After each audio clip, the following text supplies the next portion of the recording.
বরাবরের মতোই শহর এলাকার নাগরিকদের সুরক্ষা সুনিশ্চিত করতে তৎপরতা জারি রেখেছে ওসি রানা চ্যাটার্জির নেতৃত্বে পশ্চিম থানার পুলিশ। পুলিশের তৎপরতায় থানা এলাকায় বিভিন্ন সময় চুরির ঘটনায় উদ্ধার হয়েছে 25টি মোবাইল। একইভাবে বাড়িঘরে চুরি এবং ছিনতাইয়ের ঘটনায় উদ্ধার হয়েছে প্রায় 35 লক্ষ টাকার স্বর্ণালংকার।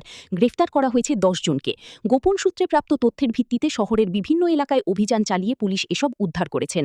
পুলিশের দাবি, গত 9 এপ্রিল এবং 23 এপ্রিল সংঘটিত দুটি পৃথক চুরির ঘটনায় পশ্চিম থানায় মামলা দায়ের হয়েছিল। তদন্তে নেমে প্রযুক্তি সহায়তা এবং গোপন তথ্যের ভিত্তিতে অভিযান চালিয়ে চুরি যাওয়া সামগ্রী উদ্ধার করতে সক্ষম হয় তদন্তকারী পুলিশ দল।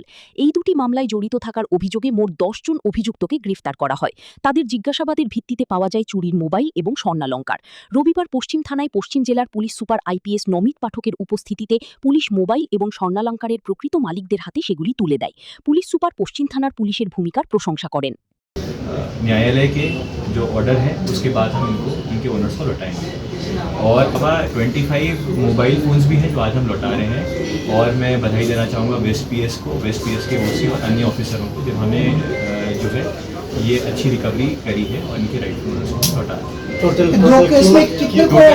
इस सामान का टोटल 7 जने एक केस में अरेस्ट हुए थे जो गैंग है, और उसके अलावा दूसरे केस में जो है 3 जनों को हमने अरेस्ट किया है।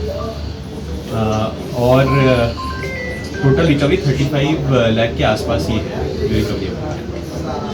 অন্যদিকে পুলিশের তৎপরতায় চুরি যাওয়া মোবাইল এবং স্বর্ণালংকার ফিরে পেয়ে বর্তমান পুলিশ ব্যবস্থা নিয়ে প্রশংসা করেন মালিকপক্ষ। তারা পশ্চিম থানার ওসিকে বিশেষভাবে ধন্যবাদ জানিয়েছেন।